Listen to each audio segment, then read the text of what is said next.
Syederalun, satu unit rumah kayu yang dihuni oleh M. Jafar, 36 tahun, berukuran 9x6 di Kampung Pasir Lubuk, Kecamatan Ingin Jaya, ludes terbakar pada Kamis 7 Maret 2024.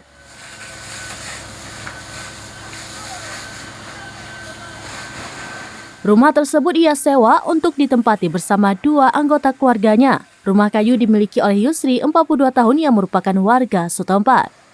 Kalaksa Badan Penanggulangan Bencana Daerah atau BPBD Aceh Besar, Ridwan Jamil, mengatakan peristiwa kebakaran itu terjadi sekitar pukul 13.40 waktu Indonesia bagian Barat. Jafar yang sehari-hari bekerja sebagai buruh bangunan tersebut terpaksa harus mengungsi ke rumah saudaranya.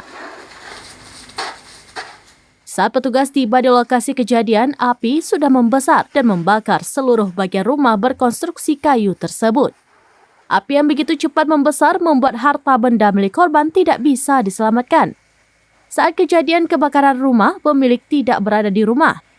Informasi dari warga, pemilik sedang ke sawah.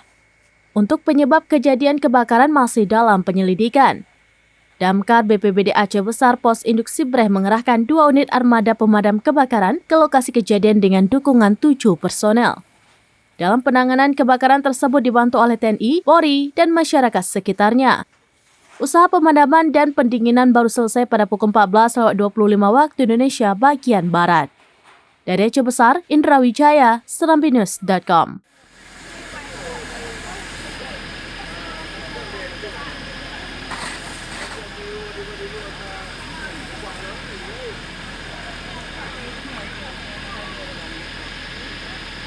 Download Tribun X sekarang, menghadirkan lokal menjadi Indonesia.